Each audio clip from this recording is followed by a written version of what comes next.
one were to study how language is acquired, you might be tempted to study a babbling infant, like my son who just strolled in. So that's Ahir. He is 9 months old and he's starting to babble a lot. But my wife might object to certain experiments that I want to do with Ahir. So the next best option is to use a songbird, say for example a starling or a nightingale. And in this picture is a zebra finch.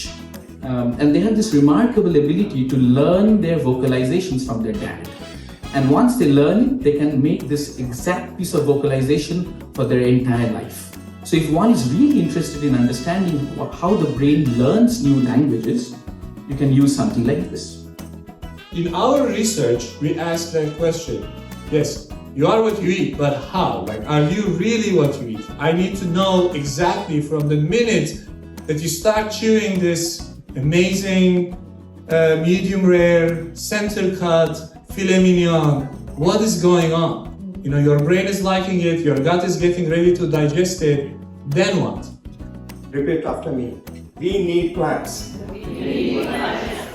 Come on, you can be louder. We need plants. We need plants. And plants don't need us, okay? Plants are absolutely fine that we are not there. Doesn't matter. But can you imagine life without plants? We can't, because we won't exist without plants, okay?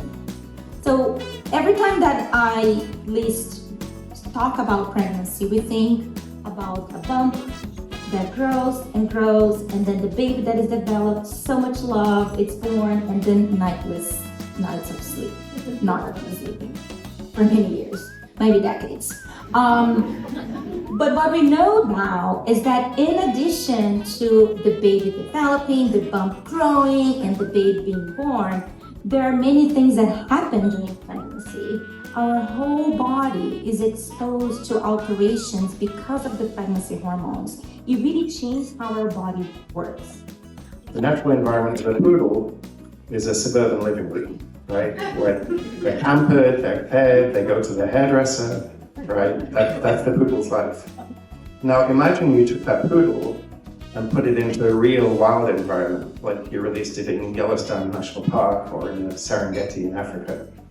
That poodle probably would not last very long because it's lost the instincts, the ability to protect itself, to feed itself, right, to survive.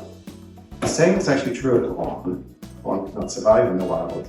It grows in a pampered environment, which is a farmer's field where the field is, the weeds are killed and it gets plenty of food, fertilizer, and water.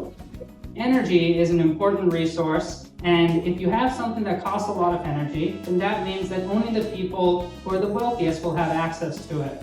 And if in 10, 20 years, artificial intelligence is going to be an integral part of all of our lives, then it's absolutely crucial that all of us have a say in what AI models do and what they become in the next 10, 20 years. And the first step to making that happen is making sure that everyone has the ability to use and to train AI models. And making them more energy efficient will be a key piece in getting there.